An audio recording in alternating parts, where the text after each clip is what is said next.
Israeli Prime Minister Benjamin Netanyahu is set to convene with his cabinet, where he will ask for approval to take full control of Gaza City.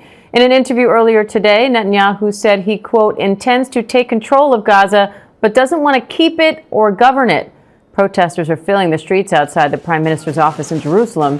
Chief Foreign Correspondent Ian Pannell is in Tel Aviv with more on all that. So, Ian, there are currently nearly 1 million Palestinians in Gaza City. So what happens to them if Israel expands its military operations in this way?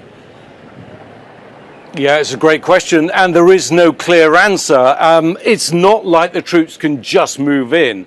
There's so much of the land has been decimated through the military operation. A lot of the land where people used to live, you have a huge number of internally displaced people, and there is no easy answer where they should go. You've got a lot of people living in tents on the coastline at the moment, so it's not just a question of saying, look, we want to take over Gaza City or we want to take over the entirety of Gaza. There has to be a plan in place. Where do you house people? What kind of facilities will there be there? We know that the military has concerns about this plan, not least because it's believed that the hostages are inside those areas that Israel doesn't currently control, and there are huge concerns, especially from the families of hostages, about what that will mean. Will it endanger the lives of their loved ones? Hugely controversial here in Israel. You talked about the protests that are going on here, but also controversial overseas. But Netanyahu seems set, even though this cabinet meeting is going to take place around now. He seems set on taking over and occupying all of Gaza.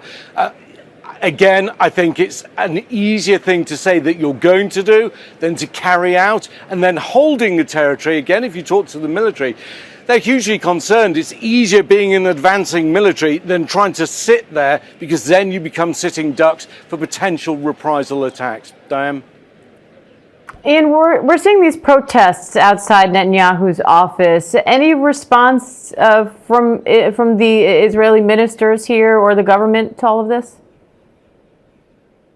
No, I mean, I think Netanyahu has kind of ignored that. He is very determined that he wants to go ahead with this, as are other members of his cabinet. Some of the more right-wing elements actually want Israel to annex, to take over Gaza altogether. No one's suggesting that is part of the plan right now.